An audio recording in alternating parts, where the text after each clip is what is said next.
ra'iisul wasaarihii hore ee Soomaaliya Xasan Cali Khayre xukuumadda uu madaxda ka ahaa waxay ku guuleysatay arrimo muhiim u ah siyaasadda dalka. Xasan Cali Khayre ayaa noqday ra'iisul wasaarihii ugu muddada dheeraa ee Soomaaliya soo mara burburkii kadib isagoo xilka hayay ku dhawaad 3 sano iyo bar ama 247 maalmood. intii uu ra'iisul wasaaraha ahaa waxyaabaha ay xukuumaddiisa ku guuleysatay waxaa ka mid ah 1 dib u habeynta ciidamada, 2 deyn cafinta, 3 isxisaabtanka iyo la dagaalanka musuqmaasuqa, horumarinta amniga caasimadda, dib u habeynta ciidamada iyo qodobo kale. Soomaaliya oo muddo dheer burbur ku jirtay kadib markii ay meesha ka baxday dowladii awoodda badneyd ee uu hogaaminayay Jaale Maxamed Siyaad Barre ayay hadda mar kale u soo bidhaamaysaa fursad ay dib ugu soo laabanayso saameyntii ay ku lahayd qaaradda Afrika. Xukuumaddii uu hogaaminayay ra'iisul wasaare Xasan Cali Khayre ayaa bilowday hanaanka diiwaangelinta rasmiga ah oo lagu sameynayo ciidanka Soomaaliya si loo ogaado tiradooda saxda ah iyo tayadooda. howlaha aan qabanay waxaa ka mid ah in aan dib u habeen balaaran oo dhaxalgala ku sameynay ciidamada qaranka oo maanta soo gaaray meel ay ugu diyaarsan yihiin in ay la wareegaan amniga guud ahaan ee dalka, ayuu yiri Xasan Cali Khayre. waxaa qalbigayga qaaday wixii la dhihi jiray Soomaaliya, wixii la dhihi jiray sharaf iyo karaamo, wixii la dhihi jiray halyeey qaran iyo dowladnimo. waxaa qalbigayga qaaday wixii la dhihi jiray geesiyaashii ama libaaxyadii Afrika oo ahaan jiray ciidamada qalabka Soomaaliyeed ee Soomaaliya. qarashka ciidamada iyo tababarada waxaa bixinayay dalal fara badan oo ay ka mid yihiin Imaaraadka Carabta, Ingiriiska, Itoobiya, Djibouti, Mareykanka, Midowga Afrika, Yurub, Sacuudiga, Suudaan, Talyaaniga, Turkiga iyo Uganda, kuwa oo iyagu dhammaantood leh dana kala duwan isla markaana Soomaaliya ku saleysan. hadafka koowaad ee xukuumaddii Khayre waxa uu ahaa sidii loogu kaaftoomi lahaa ku tiirsanaanta garab shisheeye si gargaarka caalamka uusan u hakan iyo dib u dhiska ciidamada qalabka sida. ciidamada ayaa mushaaraadkooda ku hela waqtigoodaas iyaga oo hab online ah markaasi ugu soo dhacda kadib markii tirkoob iyo diiwaangelin lagu sameeyay. xukuumaddii Xasan Cali Khayre waxay dhistay ciidamo gaar ah kuwa oo amniga Muqdisho wax badan ka qabtay.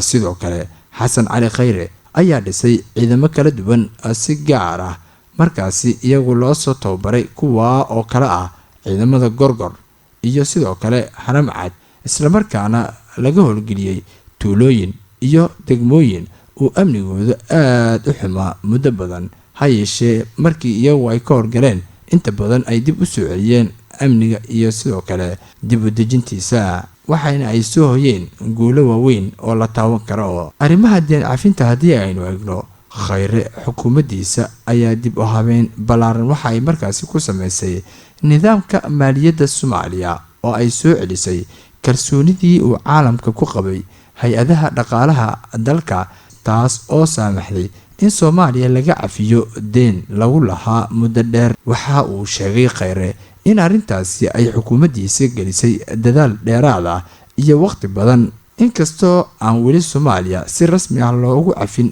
deynta lagu qiyaasay in ay ka badan tahay $5 bilyan oo hay-adaha lacagta adduunka ee IMF bishii March ee sanadkan ay markaasi iyadu ka hadashay. waxaana ay sheegtay in dalku uu gaaray marxalada kii ugu dambeeyay ee hanaanka deyn cafinta ee loo sameeyo wadamada faqriga ah. safarkii dheeraa ee aan u soo galnay guusha maanta noo soo hoyatay kadib go'aankii maanta ka soo baxay maamulka hay'adda lacagta adduunka, kaasoo go'aamiyey in Soomaaliya ay soo buuxisay shuruudihii deyn cafiska oo dhan. arrintaas ayaa u horseeday in Soomaaliya ay soo ceshato xiriirka ay la lahayd hay-adaha maaliyadda caalamiga ah, taasi horseedi karta horumarinta dhaqaalaha dalka iyo malaayiin qof oo laga saaro saboolnimada oo ay iminkada tan ku nool yihiin. waxaan jeclahay in dowladda iyo dadka Soomaaliyeed aan ugu hambaliyeeyo guusha ay ka gaareen dadaalkii ay sanadihii la soo dhaafay ku bixiyeen dib u habeynta maaliyadda oo halkan na soo gaarsiisay, ayay tiri agaasimaha maamulka hay-adda lacagta adduunka Mr. Christian waxay intaa raacisay in dib u habeynta lagu sameeyay maamulka maaliyadda ee Soomaaliya ay keentay dabac dhaqaale. sidoo kale madaxweynaha bangiga adduunka ayaa isaguna sheegay in Soomaaliya ay dadaal ku bixisay soo celinta hanaan degan oo loogu yeeray faqriga.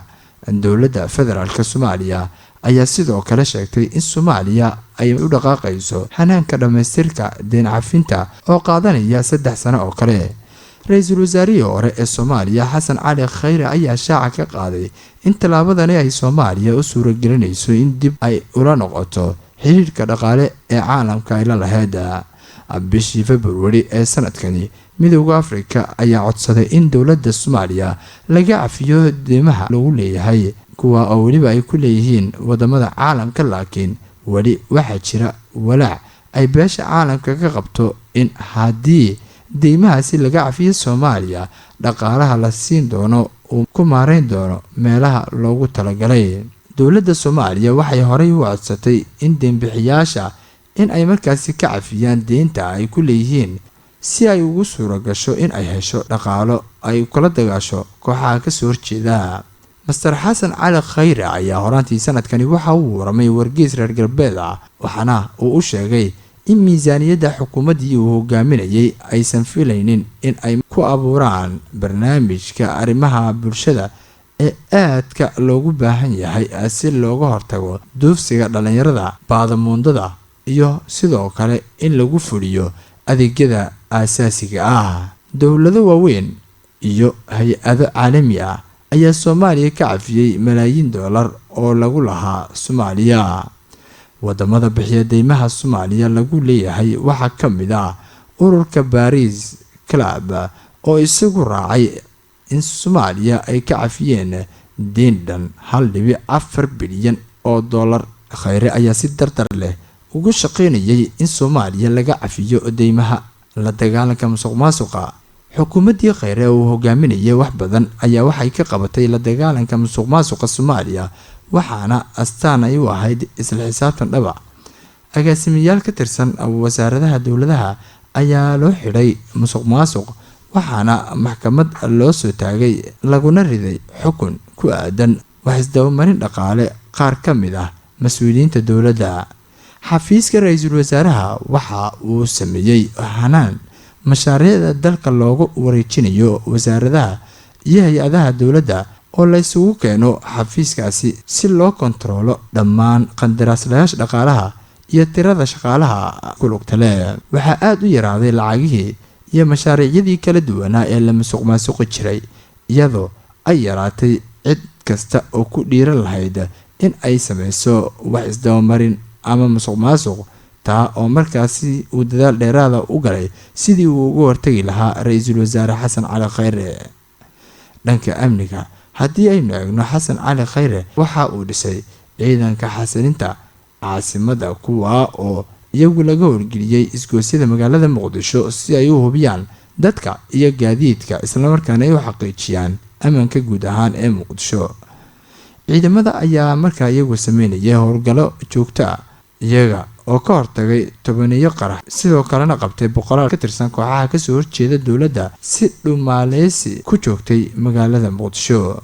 dhagaxaanta magaalada Muqdisho oo lagu xidhay ayaa iyaguna sidoo kale qayb ka qaatay sugidii amniga, waxaana yaraaday qaraxyadii kala duwanaa ee gudaha dalka ka dhici jiray. gabagabadii waxaa xukuumaddii Khayre ay howlgelisay ciidan loogu magacaabo Dharcas, kuwa oo iyagu ka hortagaya dilalka iyo qaraxyada, iyada oo laga nastay dhibaatooyinkii amni ee caasimada dalka muddaba soo rogaadinayay.